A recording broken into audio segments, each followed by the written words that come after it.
Hello दोस्तों, एक बार फिर से आप सभी का स्वागत है। तो आज के इस वीडियो में हम लोग पेपर 2 पॉलिटिकल साइंस के 2020 क्वेश्चन पेपर के पार्ट 2 के साथ हैं। अगर आपने पार्ट 1 को नहीं देखा है तो ज़रूर देखिए।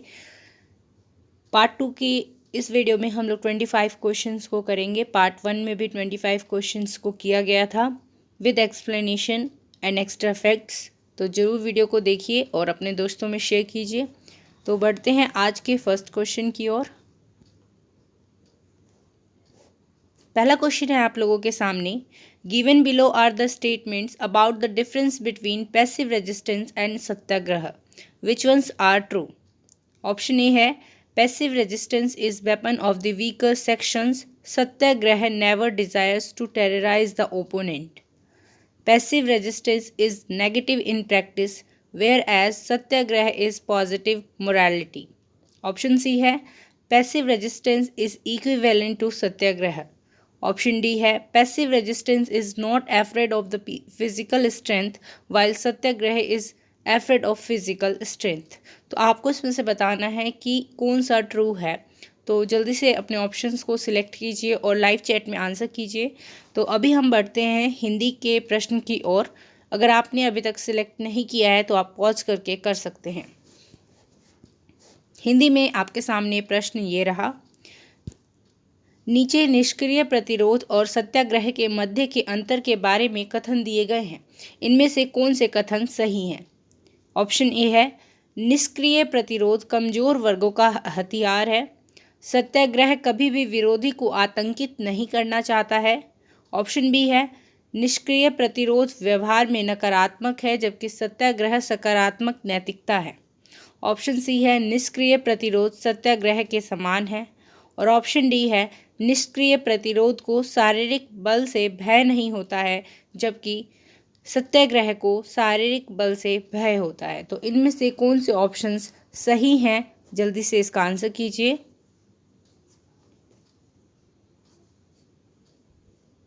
तो इनमें से कौन से ऑप्शन सही हैं।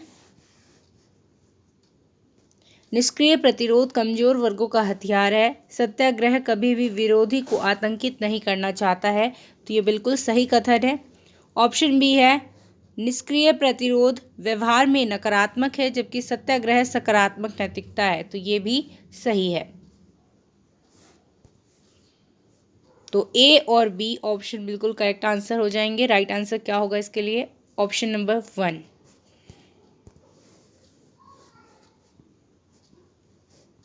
क्वेश्चन नंबर 2 है आपके सामने। Marx's concept of alienated labour includes. Option A है alienation from the product. Option B है alienation from the process. Option C alienation from species. और ऑप्शन डी है आपके सामने एलिएनेशन फ्रॉम नेचर।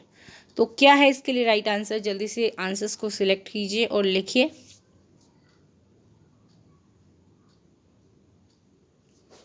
हिंदी में प्रश्न को देखते हैं।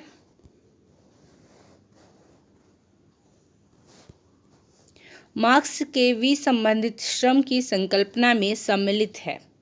तो उन्होंने जो एलियनेशन थ्योरी दी है मार्क्स ने, उसमें वो किन 4 चीज़ों से एलियनेशन की बात करते हैं, आपको ये बताना है।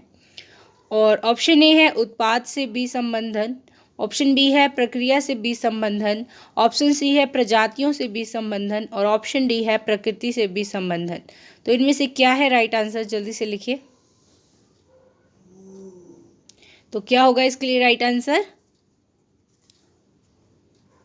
इन चारों ही चीज़ों से मार्क्स ने एलियनेशन की बात की थी। तो राइट आंसर क्या हो जाएगा? Option number 4 A B and C. A B C and D, ये चारों ही ऑप्शन सही हैं।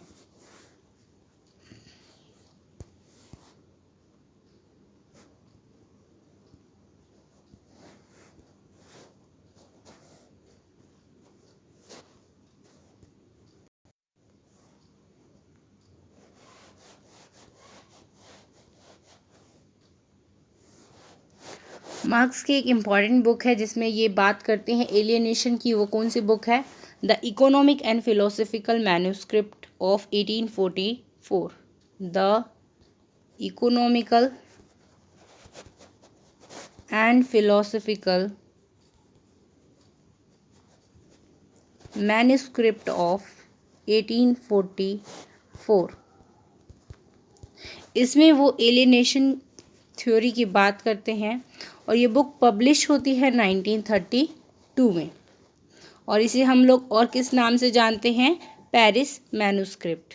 इसी बुक को पेरिस मैन्युस्क्रिप्ट भी कहा जाता है।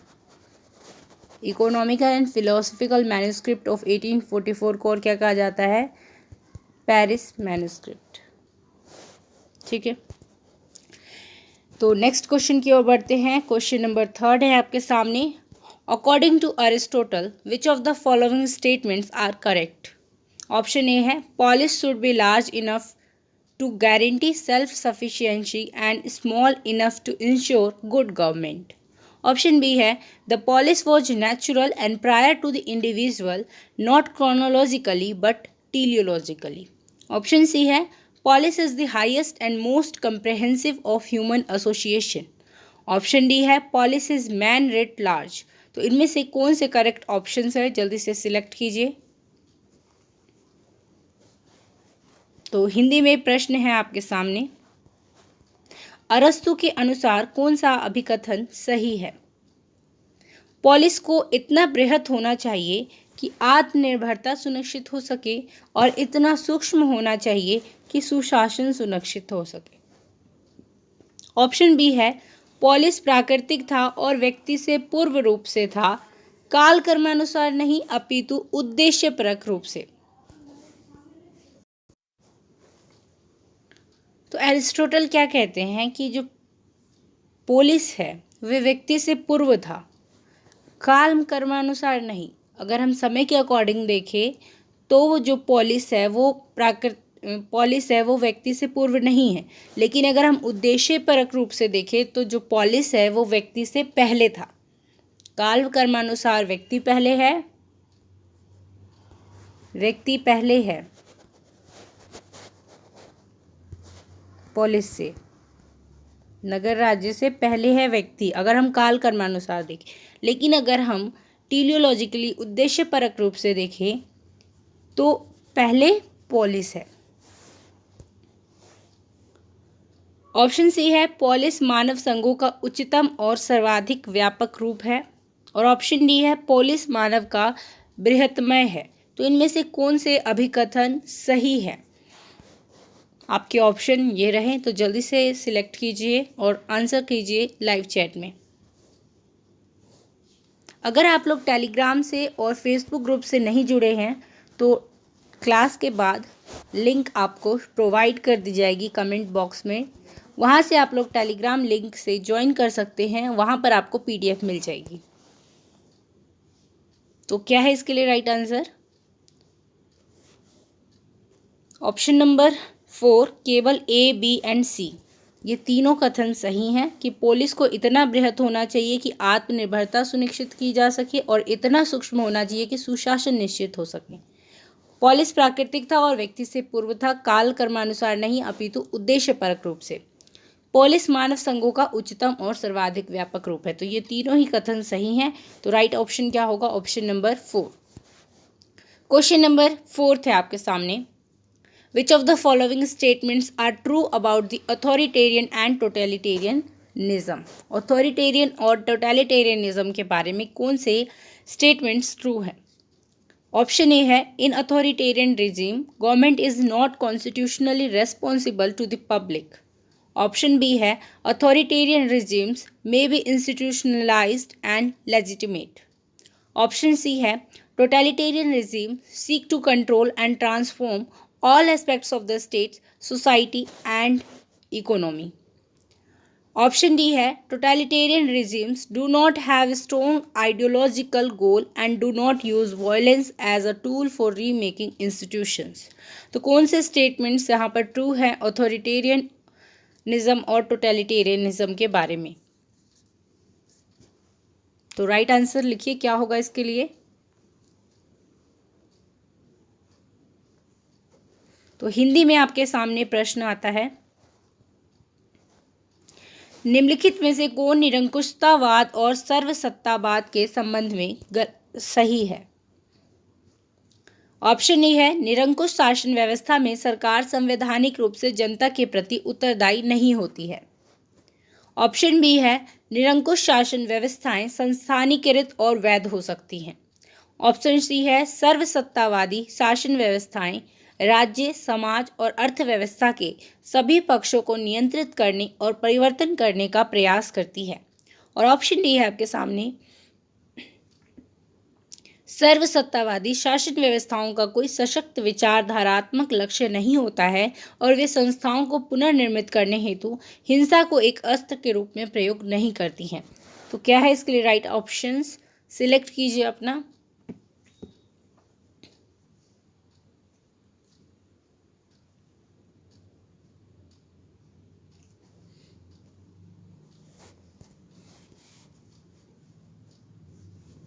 तो ये कौन से सही होंगे इसमें से? तो निरंकुश शासन व्यवस्था में सरकार संवैधानिक रूप से जनता के प्रति उत्तरदायी नहीं होती है, बिल्कुल सही है। निरंकुश शासन व्यवस्थाएं संस्थानीकृत और वैध हो सकती हैं, ये भी सही है।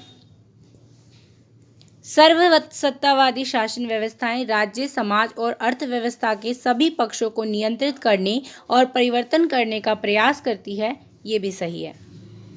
लेकिन ऑप्शन डी क्या दिया हुआ है आपके सामने, सर्वसत्तावादी शासन व्यवस्थाओं का कोई सशक्त विचारधारात्मक लक्ष्य नहीं होता है, तो ये गलत है स्टेटमेंट। और वे संस्थाओं को पुनर्निर्मित करने हेतु हिंसा को एक अस्त्र के रूप में प्रयोग नहीं करती हैं। तो यहाँ पर 3 कथन सही हैं, ऑप्शन ए, बी एंड सी। तो राइट ऑप्शन क्या होगा? Option number 4। क्वेश्चन नंबर 5 है आपके सामने। Which of the following statements are true about dependency theory? तो इनमें डिपेंडेंसी थ्योरी के बारे में कौन से स्टेटमेंट सही है? Dependency theory was strongly influenced by Marxist and non-Leninists who were critical of development theory. Option B है dependency theory stressed the peaceful evolutionary process of modernization. Option C है development in the third world was dependent on development in the already developed nations. Option D है the first world does not exploit the third world. तो इनमें से कौन से true statement है?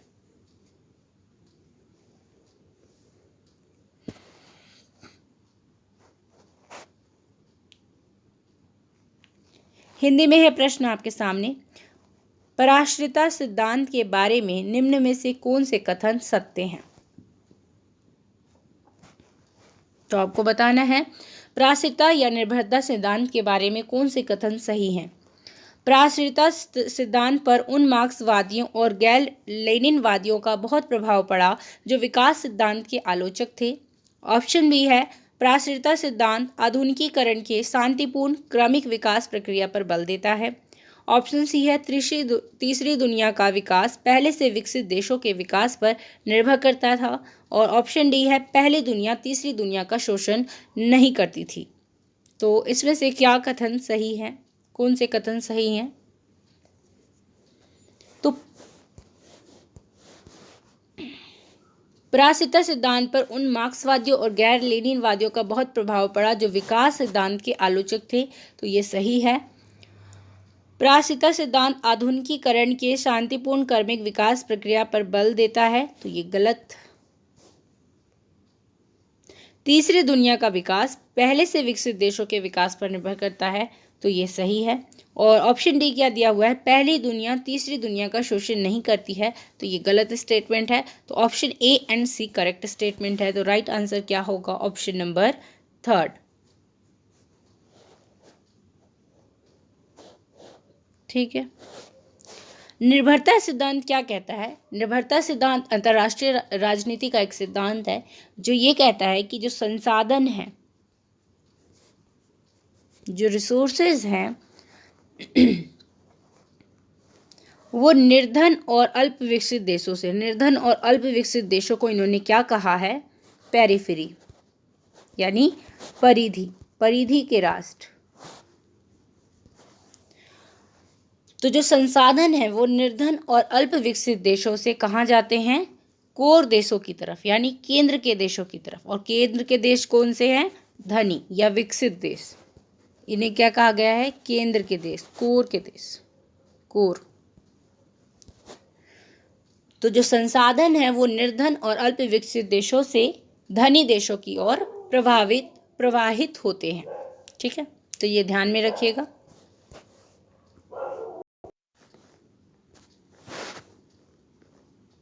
Founder of dependency theory कौन माने जाते हैं? डिपेंडेंसी थ्योरी के फाउंडर कौन माने जाते हैं? रॉल प्रेविस। रॉल प्रेविस, ठीक है, जो कि United nation economic commission for Latin America के क्या थे? डायरेक्टर थे।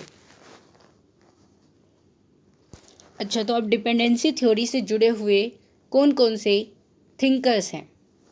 निर्भरता सिद्धांत से जुड़े हुए थिंकर्स कौन कौन हैं? स्कॉलर्स कौन कौन से हैं उनसे जुड़े हुए? तो वो कौन कौन से हैं? आंद्रे गुंडर फ्रैंक, ये तो सभी को पता होगा, आंद्रे गुंडर फ्रैंक,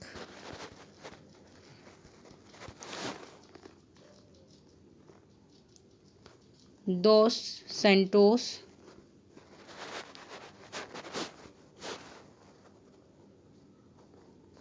समीर अमीन, एक्सेट्रा। ठीक है, तो ये ध्यान में रखिएगा। नेक्स्ट क्वेश्चन की ओर बढ़ते हैं। क्वेश्चन नंबर 6 है आपके सामने। Which among the following is not an element of G.A. Cohen's thought on the theory of socialism? Option A है theory of maldistribution of freedom under capitalism. Option B है genuine fraternity promulgated by liberal egalitarianism. Option C है deep inegalitarian structure of John Rawls theory. और option D है market socialism. तो जल्दी से इसके लिए राइट आंसर बताइए क्या होगा। हिंदी में प्रश्न को देख लीजिए। निम्नलिखित में से कौन, यहाँ पर ऑप्शन हिंदी से देखिएगा आप लोग, इंग्लिश में ऑप्शन नहीं दिया हुआ था। निम्नलिखित में से कौन समाजवाद के सिद्धांत संबंधी G.A. कोहेन के विचार का तत्व नहीं है? ऑप्शन ए है पूंजीवाद के अंतर्गत स्वतंत्रता के अनुचित वितरण का सिद्धांत। ऑप्शन बी है उदारवादी समतावाद से प्रख्यापित वास्तविक भ्रातृत्व। ऑप्शन सी है जॉन रॉल्स के सिद्धांत की गहन असमतामूलक संरचना। और ऑप्शन डी है बाजारोन्मुख समाजवाद। तो कौन से राइट ऑप्शन है, जल्दी से बताइए। कौन सा इसमें से G.A. कोहेन के विचार का तत्व समाजवाद के सिद्धांत से संबंधित नहीं है?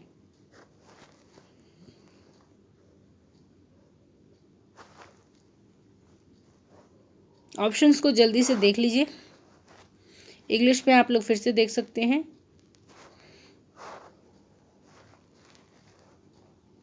तो इनमें से कौन सा नहीं है G.A. कोहेन के समाजवाद से संबंधित विचार?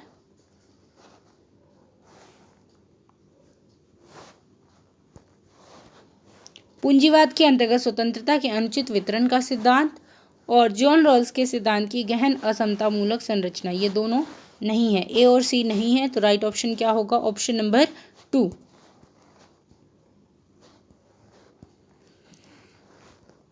आपको सभी आंसर फाइनल ऑफिशियल आंसर की के अकॉर्डिंग दिए गए हैं। एनटीए ने जो फाइनल ऑफिशियल आंसर की जारी की थी उसके अकॉर्डिंग ही आपको सभी आंसर्स दिए गए हैं। क्वेश्चन नंबर 7 है आपके सामने।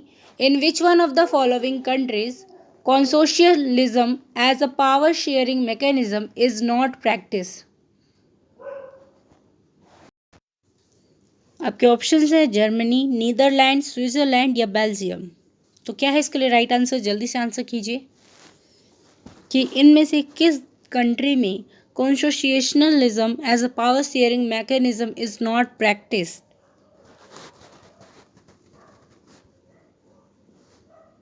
निम्नलिखित में से किस देश में सत्ता में सहभागिता के तंत्र के रूप में समपरिवर्तनीयता को नहीं अपनाया जाता है?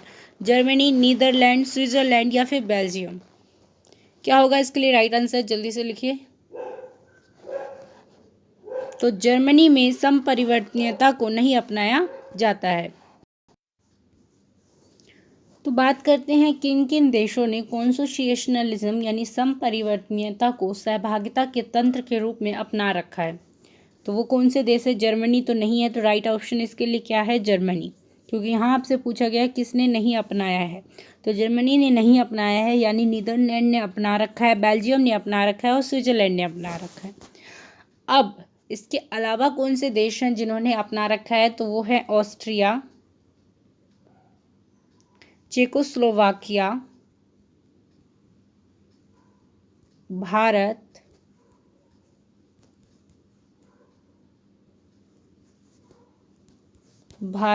और यूरोपियन यूनियन ने समपरिवर्तनीयता को यानी कॉन्सोशिएशनलिज्म को अपना रखा है।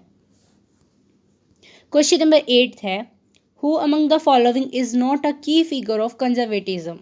कौन सा इसमें से कंजर्वेटिज्म से नहीं जुड़ा हुआ है? T H. Green, Edmund Burke, Michael Oxford, Friedrich von Hayek. Answer कीजिए जल्दी से। निम्नलिखित में से कौन रूढ़िवाद के प्रमुख विचारक नहीं है? T H. Green, Edmund Burke, Michael Oxford, Friedrich von Hayek. तो क्या है इसके लिए राइट ऑप्शंस? जल्दी से लिखिए आंसर।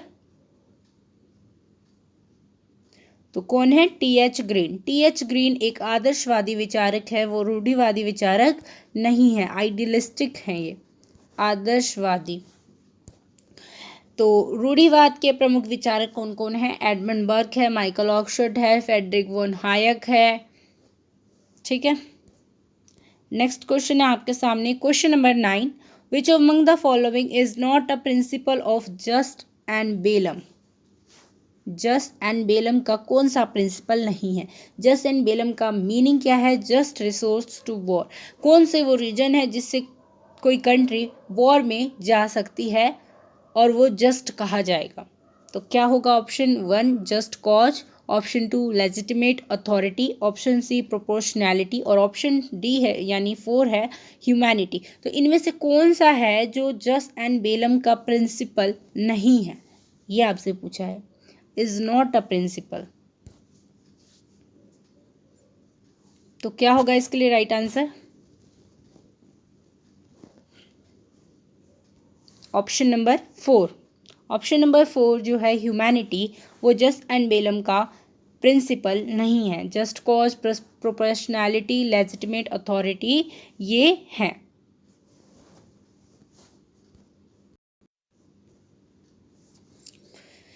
तो just cause, legitimate authority, proportionality ये सब जस्ट एंड बेलम के प्रिंसिपल हैं। इसके अलावा और कौन से हैं? पॉजेसिंग राइट इंटेंशन, यानी एक सही इंटेंशन होनी चाहिए, सही इरादा होना चाहिए, राइट इंटेंशन। नेक्स्ट है आपका having reasonable choice of success, reasonable choice होना चाहिए सक्सेस का, reasonable choice of success.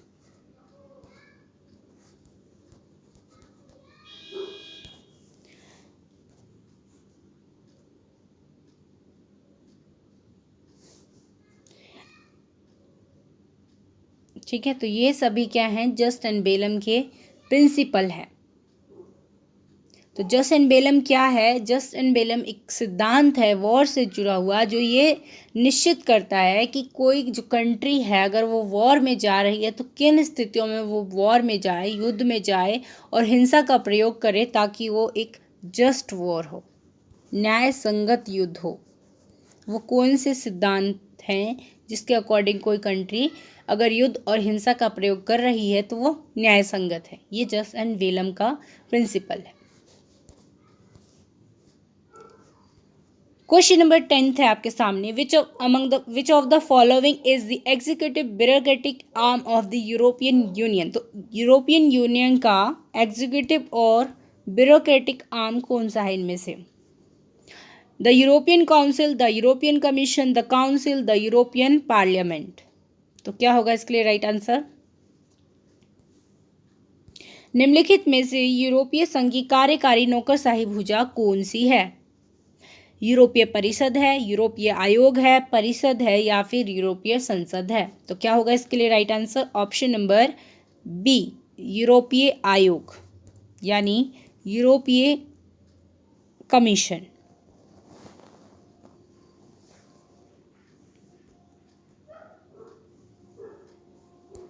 Question number 11 है आपके सामने। The combination of liberal democracy and the market had drawn a finishing line in the history of political and social development. Who made this statement?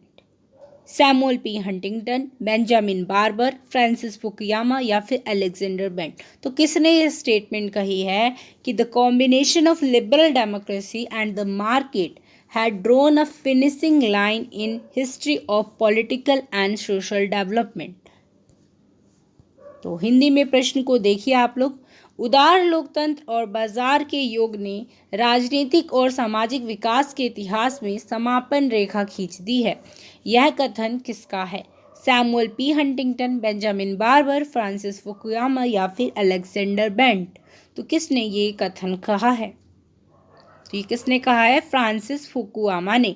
Francis Fukuyama ने end of history, जैसा कि आप लोगों ने पढ़ा होगा। तो क्या है इसका right answer? Option number 3।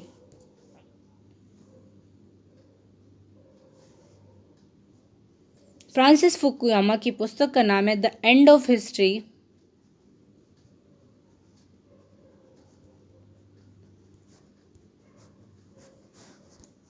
And the last man.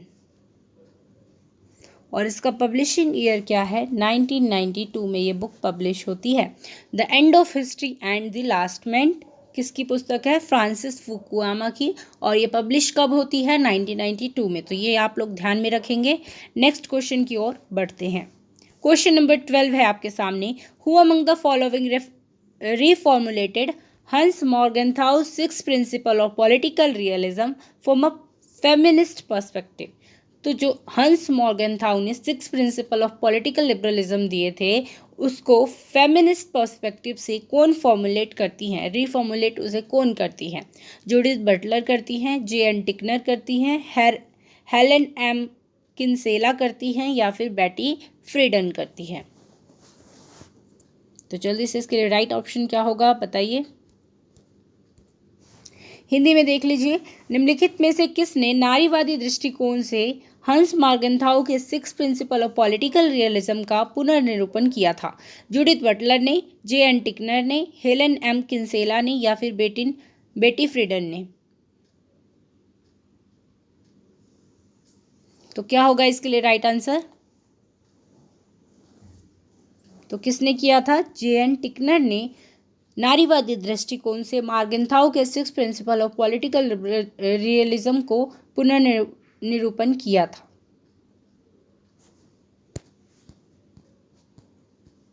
Question number 13 है। Which one of the following is not a cause of democratic shift in context of democratization. तो डेमोक्रेटाइजेशन के संदर्भ में कौन सा एक डेमोक्रेटिक शिफ्ट का कॉज नहीं है, कारण नहीं है?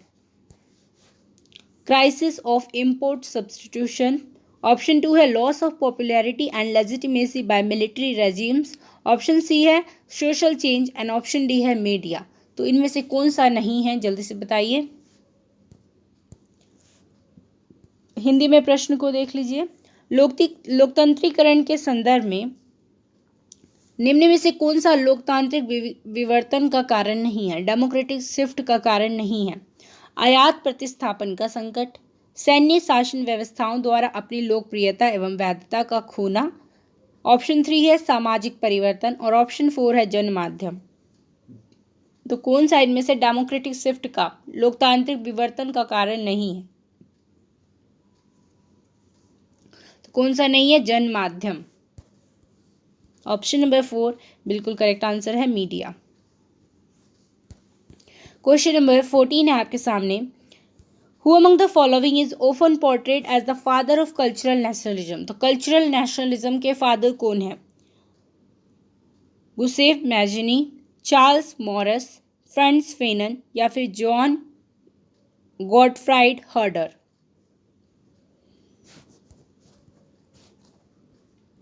कौन प्राय सांस्कृतिक राष्ट्रवाद के जनक के रूप में निरूपित या चित्रित किए जाते हैं? Giuseppe Mazzini, Charles Maurras, Frantz Fanon या फिर जॉन गॉटफ्राइड हर्डर। तो कौन है फादर ऑफ कल्चरल नेशनलिज्म? सांस्कृतिक राष्ट्रवाद के जनक कौन है? John Gottfried Herder. तो ऑप्शन नंबर 4 बिल्कुल करेक्ट आंसर होगा। क्वेश्चन नंबर 15 है आपके सामने। According to Greek system of classification of regimes, the degenerative form of rule by many is known as. तो जो ग्रीक सिस्टम में क्लासिफिकेशन किया गया था रिजीम का, शासन का जो क्लासिफिकेशन किया था ग्रीक सिटी स्टेट में एरिस्टोटल ने जैसा कि किया था, तो उसमें जो फॉर्म है रूल बाय मैनी, उसका डीजेनरेटिव फॉर्म को क्या कहा जाता है? टिरेनी कहा जाता है, एरिस्टोक्रेसी कहा जाता है, अनार्किक डेमोक्रेसी कहा जाता है, या फिर ओलिगार्की कहा जाता है। हिंदी में प्रश्न को देखिए। शासन के वर्गीकरण की यूनानी पद्धति के अनुसार अनेकों द्वारा शासन के विकृत रूप को यानी परवर्टेड फॉर्म को क्या कहा जाता है? किस नाम से जाना जाता है उसे? निरंकुश शासन, कुलीन तंत्र, अराजक लोकतंत्र यानी भीड़ का शासन, या फिर अल्पतंत्र। तो क्या होगा इसके लिए राइट आंसर? तो राइट आंसर क्या होगा इसके लिए? अराजक लोकतंत्र यानी भीड़ का शासन। तो जैसा कि पता होगा आप लोगों को कि एरिस्टोटल ने 158 संविधानों का अध्ययन किया था और उन्होंने शासन व्यवस्था को 2 आधार पर वर्गीकृत किया था। पहला आधार क्या था उनका? संख्या के आधार पर, और दूसरा क्या था? उद्देश्य के आधार पर, कि उनका उद्देश्य क्या है, जनहित में है या स्वार्थ के लिए है। पहला था संख्या के आधार पर और दूसरा क्या था? उद्देश्य के आधार पर, कि वो केवल अपने स्वार्थ पूर्ति के लिए शासन कर रहे हैं या फिर जनहित के लिए कर रहे हैं। ठीक है, तो संख्या के आधार पर उन्होंने क्या बताया और उद्देश्य के आधार पर उन्होंने 2 रूपों में बांटा। उद्देश्य के आधार पर एक शुद्ध रूप और एक विकृत रूप। अगर एक व्यक्ति शासन कर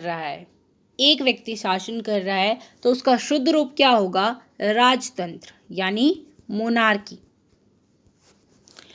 और अगर वही एक व्यक्ति शासन कर रहा है लेकिन वो अपने स्वार्थ पूर्ति के लिए कर रहा है तो उसका विकृत रूप क्या हो जाएगा? निरंकुश तंत्र यानी टिरेनी। ठीक है, अगर कुछ व्यक्तियों का शासन है तो उसका शुद्ध रूप क्या होगा? यानी जो जनहित में काम कर रहे हैं तो वो शुद्ध रूप है, तो वो शुद्ध रूप क्या होगा? कुलीन तंत्र यानी एरिस्टोक्रेसी। और इसी का परवर्टेड फॉर्म यानी विकृत रूप क्या हो जाएगा? अल्पतंत्र यानी कि ओलिगार्की। नेक्स्ट आता है आपका अनेक लोगों द्वारा शासन। बहुत सारे जब लोग शासन करते हैं तो उसमें शुद्ध रूप क्या है? पॉलिटी। और विकृत रूप क्या है? लोकतंत्र यानी डेमोक्रेसी। तो ये उन्होंने शासन का वर्गीकरण किया है 2 आधारों पर, संख्या के आधार पर और उद्देश्य के आधार पर। उद्देश्य के आधार पर उन्होंने शासन व्यवस्था को 2 रूपों में बांटा, शुद्ध और विकृत। अगर एक व्यक्ति शासन कर रहा है तो शुद्ध रूप क्या होगा? राजतंत्र, और विकृत रूप क्या होगा? निरंकुश तंत्र।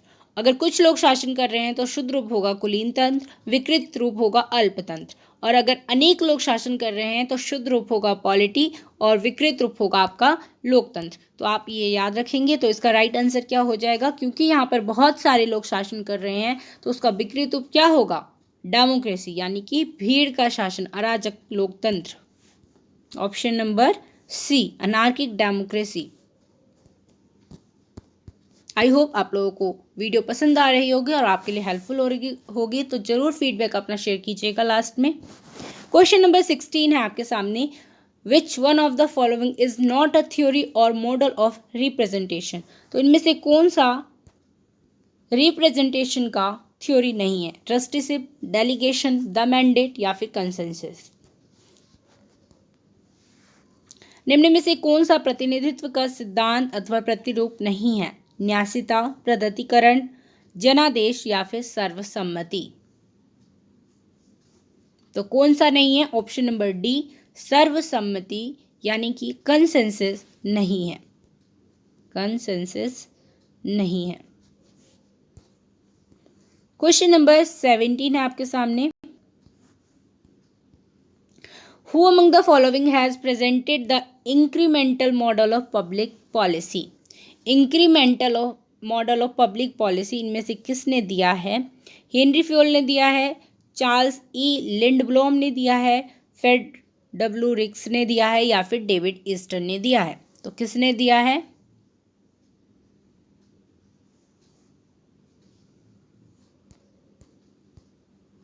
निम्नलिखित में से लोक नीति का क्रमिक वृद्धि प्रतिरूप किसने प्रस्तुत किया है?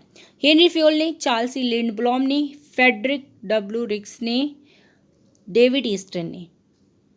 तो राइट आंसर क्या होगा इसके लिए? चार्ल्स ई लिंडब्लॉम ने इंक्रीमेंटल थ्योरी दी है पब्लिक पॉलिसी की। ठीक है, तो ये आप ध्यान रखेंगे। नेक्स्ट क्वेश्चन आपका, who among the following is the first chairman of the NITI Aayog? NITI Aayog के फर्स्ट चेयरमैन कौन है?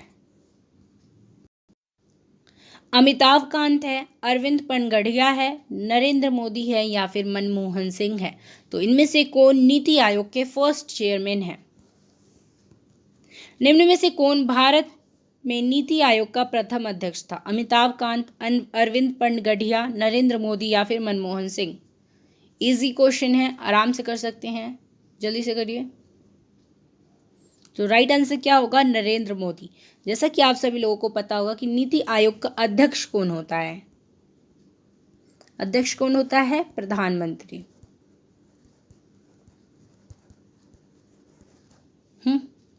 अध्यक्ष कौन होता है?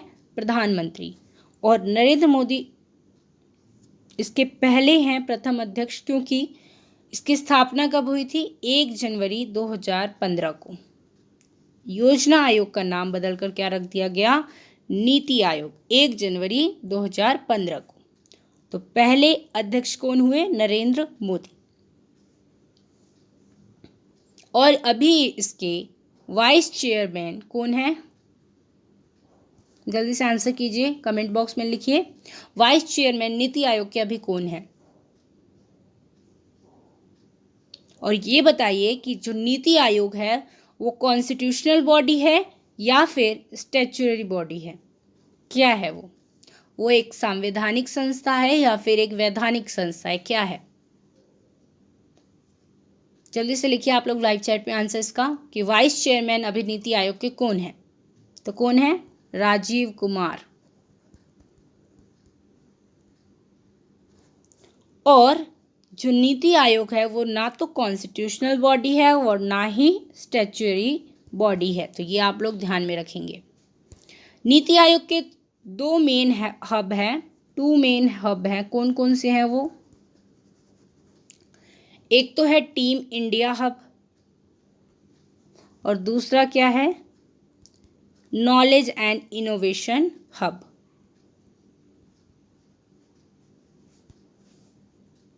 इनोवेशन हब, तो ये आप लोग ध्यान में रखेंगे। और सबसे इंपॉर्टेंट बात कि नीति आयोग का फुल फॉर्म क्या है? नीति आयोग का फुल फॉर्म क्या है? तो national institution for transforming India. National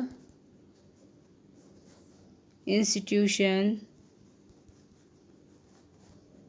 for transforming India.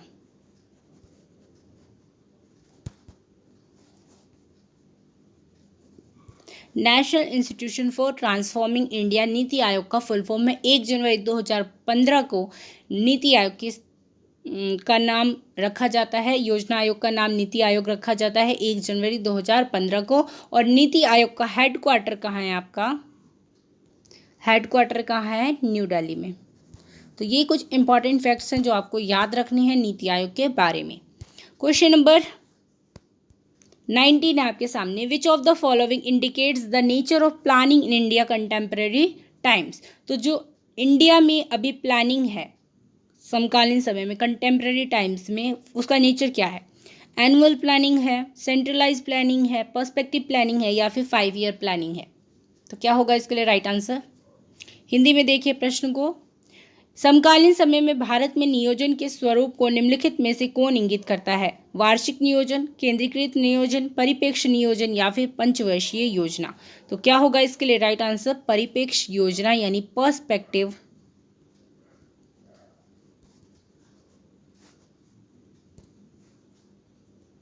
Planning. Perspective planning. Contemporary time में प्लानिंग का जो नेचर है इंडिया में वो क्या है? Perspective planning. ऑप्शन नंबर 3 बिल्कुल करेक्ट आंसर होगा। क्वेश्चन नंबर 20 है आपके सामने। Who among the following rejected scientific determinism and advocate political and intellectual struggle. तो किसने साइंटिफिक डिटर्मिनिज्म को रिजेक्ट किया और पॉलिटिकल एंड इंटेलेक्चुअल स्ट्रगल का समर्थन किया है? किसने किया है? एंटोनियो ग्राम्सी ने किया है, कार्ल मार्क्स ने किया है, वी आई लेनिन ने किया है या फिर फ्रेडरिक एंगल्स ने कहा है? जल्दी से आंसर लिखिए। हिंदी में प्रश्न को देखिए। निम्नलिखित में से किसने वैज्ञानिक नियतवाद को अस्वीकृत किया और राजनीतिक तथा बौद्धिक संघर्ष का समर्थन किया? एंटोनियो ग्राम्सी ने, कार्ल मार्क्स ने, वी आई लेनिन ने या फिर फ्रेडरिक एंगल्स ने? तो किसने किया? एंटोनियो ग्राम्सी ने। एंटोनियो ग्राम्सी की इंपॉर्टेंट बुक्स याद रखनी है जो आपको। प्रिजन नोटबुक इनकी इंपॉर्टेंट बुक है जो आप लोगों को याद रखनी है। इसके अलावा आप लोग याद रख सकते हैं द सदर्न क्वेश्चन, ये भी इनकी बुक है। The Southern Question. Antonio Gramsci कहते हैं कि all human beings are philosopher. All human beings are philosopher. सभी मानव दार्शनिक हैं। कौन कहते हैं ये कथन? ग्राम्सी। और इनका एक इम्पॉर्टेंट थ्योरी जो इन्होंने दिया है वो कौन सा है? Cultural hegemony. तो आपको ये ध्यान में रखने हैं। और कल्चरल हेजेमनी का सिद्धांत इनका क्या कहता है कि जो पूंजीवादी समाज है उसमें सत्ता बनाए रखने के लिए शासक, राज्य और पूंजीपति वर्ग सांस्कृतिक संस्थाओं का उपयोग करते हैं। अपनी हेजेमनी बनाए रखने के लिए किसका उपयोग करते हैं? सांस्कृतिक संस्थाओं का उपयोग करते हैं।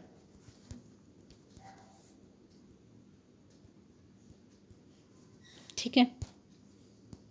क्वेश्चन नंबर 21 है आपके सामने। Hegemony refers to economic exploitation, structural inequality, the capacity of bourgeoisie to displace rival views and become in effect the common sense of the age. और ऑप्शन 4 है मिलिट्री डोमिनेशन। तो हेजेमनी क्या है इनमें से? प्राधान्य संबंधित है आर्थिक शोषण से, ढांचागत असमानता से, विरोधी विचारों को अपदस्थ कर प्रभावतः उस काल का सामान्य बोध बन जाने की बुर्जुआजी की क्षमता से या फिर सैन्य प्रभुत्व से। तो इनमें से हेजेमनी को कौन परिभाषित कर रहा है? अच्छी तरीके से आपको ये आंसर करना है, जल्दी से करिए। तो क्या होगा इसके लिए राइट आंसर? Option number 3।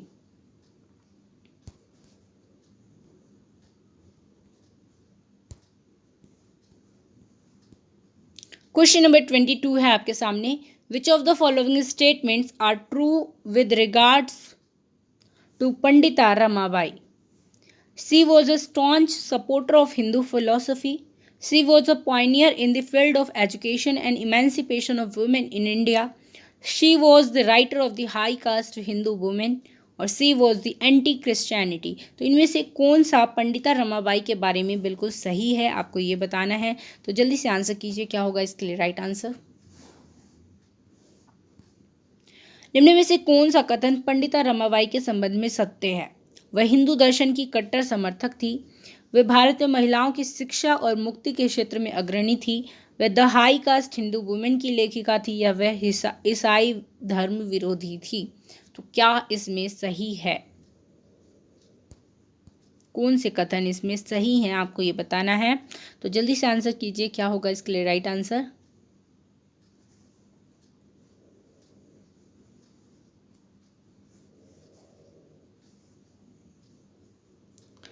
तो she was a staunch supporter of Hindu philosophy. तो क्या वो हिंदू फिलोसफी की सपोर्टर थी, समर्थक थी?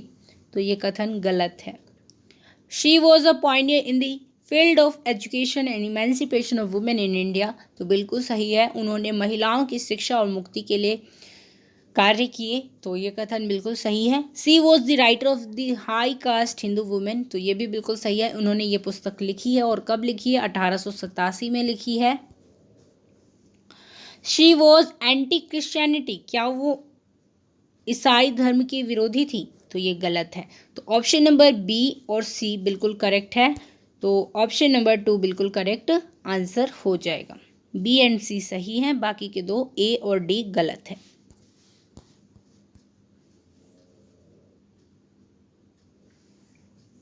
रमाबाई को, पंडिता रमाबाई को फर्स्ट इंडियन फेमिनिस्ट भी कहा जाता है। फर्स्ट इंडियन वुमेन फेमिनिस्ट भी कहा जाता है इन्हें। और इन्हें पंडिता की उपाधि क्यों दी गई थी? क्योंकि इन्हें संस्कृत का बहुत बेहतर ज्ञान था, बहुत अच्छा ज्ञान था, इसलिए इन्हें पंडिता की उपाधि दी गई थी। इन्होंने आर्य महिला समाज की स्थापना की थी।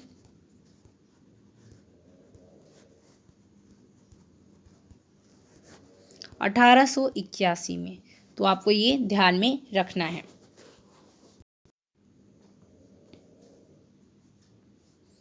और 1890 में शारदा सदन की स्थापना की थी, जो विधवा आश्रम, जो विधवा औरतों के लिए एक आश्रय था।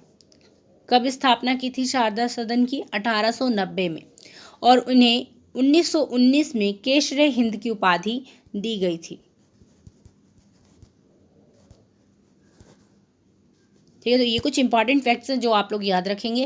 क्वेश्चन नंबर 23 है आपके सामने। Fatawa-i Jahandari of Ziauddin Barani is related with advice for Muslim kings in order to earn religious merit and the gratitude of the subjects.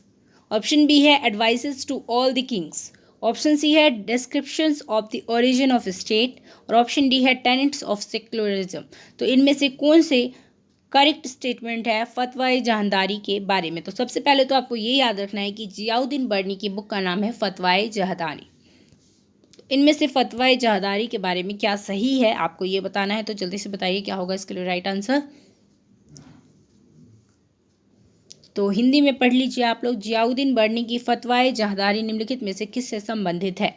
धार्मिक पुण्य और प्रजा की कृतज्ञता अर्जित करने हेतु मुस्लिम शासकों के लिए परामर्श, सभी शासकों के लिए परामर्श, राज्य की उत्पत्ति का वर्णन, या फिर पंथ निरपेक्षता का नियम। क्या होगा इसके लिए राइट आंसर? जल्दी से इसका आंसर कीजिए।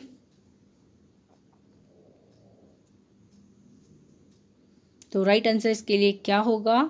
ऑप्शन नंबर ए, केवल ए। ऑप्शन नंबर 2 बिल्कुल करेक्ट स्टेटमेंट होगा कि जियाउद्दीन बर्नी की जो फतवाए जहांदारी है वो धार्मिक पुण्य और प्रजा की कृतज्ञता अर्जित करने हेतु मुस्लिम शासकों के लिए दिया गया परामर्श है। तो केवल ए बिल्कुल करेक्ट आंसर होगा, बाकी के सब गलत हैं।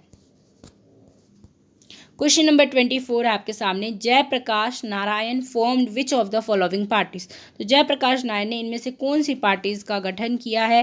कांग्रेस सोशलिस्ट पार्टी, भूदान आंदोलन पार्टी, प्रजा सोशलिस्ट पार्टी, या फिर डेमोक्रेटिक प्रजा सोशलिस्ट पार्टी। तो इनमें से किसका गठन किया है जयप्रकाश नारायण ने? जयप्रकाश नारायण ने निम्न में से किन दलों का गठन किया है? कांग्रेस सोशलिस्ट पार्टी का, भूदान आंदोलन का, प्रजा सोशलिस्ट पार्टी का, या फिर डेमोक्रेटिक प्रजा सोशलिस्ट पार्टी का। तो क्या होगा इसके लिए राइट आंसर? जल्दी से बताइए। सो राइट आंसर क्या होगा इसके लिए? कांग्रेस सोशलिस्ट पार्टी और प्रजा सोशलिस्ट पार्टी की स्थापना जयप्रकाश नारायण ने की है। तो option number A and C बिल्कुल करेक्ट आंसर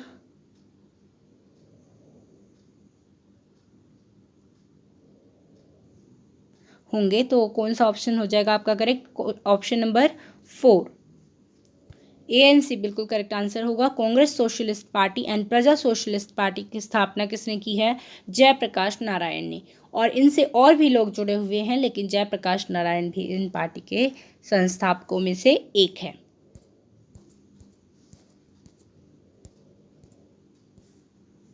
तो क्वेश्चन नंबर 25 है आपके सामने, लास्ट क्वेश्चन है आज की वीडियो का। आप लोग इसके बाद अपना फीडबैक शेयर कर सकते हैं कमेंट बॉक्स में और बता सकते हैं कि आपको आज की वीडियो कैसी लगी। क्वेश्चन नंबर 25 है आपके सामने, स्टेटमेंट 1 एंड स्टेटमेंट 2 दिया गया है और आपको बताना है कि इनमें से कौन सा स्टेटमेंट सही है। स्टेटमेंट 1 है आपके सामने, every constitution has a philosophy of its own.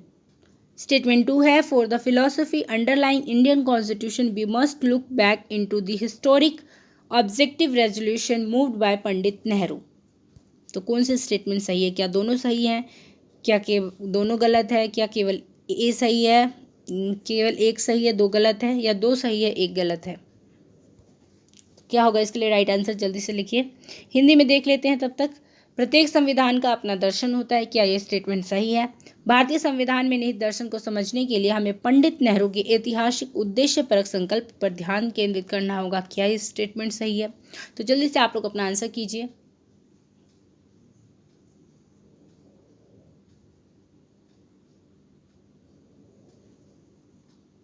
तो ये दोनों ही स्टेटमेंट सही है, तो आपका ऑप्शन नंबर 1 बिल्कुल करेक्ट आंसर हो जाएगा।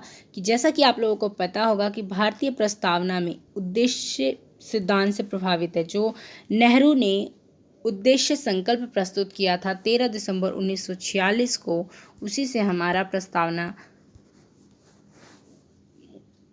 प्रस्तावना में लिया गया है। तो 13 दिसंबर 1946 को पंडित नेहरू ने भारत के संविधान सभा में उद्देश्य संकल्प प्रस्तुत किया था, ऑब्जेक्टिव रेजोल्यूशन पेश किया था, और उसे कब मान लिया गया था संविधान सभा द्वारा? 13 दिसंबर 1946 को तो उन्होंने प्रस्तुत किया था भारतीय संविधान सभा में, लेकिन उसे माना कब गया था? जल्दी से बताइए। भारतीय संविधान सभा द्वारा उसे कब स्वीकार कर लिया गया था? जल्दी से इसका आंसर करिए लाइव चैट में। तो कब स्वीकार किया गया था? 22 जनवरी 1947 को इसे स्वीकार कर लिया गया था। तो आप लोग इसे ध्यान में रखिएगा। 9 दिसंबर 1946 को पहली बैठक हुई थी। ठीक है, तो ये कुछ इंपॉर्टेंट फैक्ट्स जो आप लोग याद रखेंगे। तो इसी के साथ आज के लिए इतना ही। मिलेंगे नेक्स्ट पार्ट के साथ, पार्ट 4, जो कि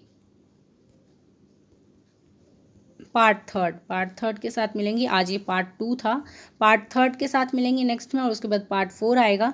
अभी तक हमने 2020 के 50 question with explanation and extra facts कर लिए हैं। नेक्स्ट वीडियो में हम लोग पार्ट 3 में आएंगे, तो आप लोग जरूर देखिएगा। और उसके बाद पार्ट 4 होगा। तो आप लोग अगर बेल आइकन को नहीं दबाए हैं तो बेल आइकन को दबा दें, ताकि आपको नोटिफिकेशन मिल सके, और टेलीग्राम ग्रुप को ज्वाइन कर लें ताकि आपको PDF मिल सके। तो इसी के साथ आज के लिए इतना ही। मिलते हैं नेक्स्ट वीडियो में, तब तक के लिए धन्यवाद।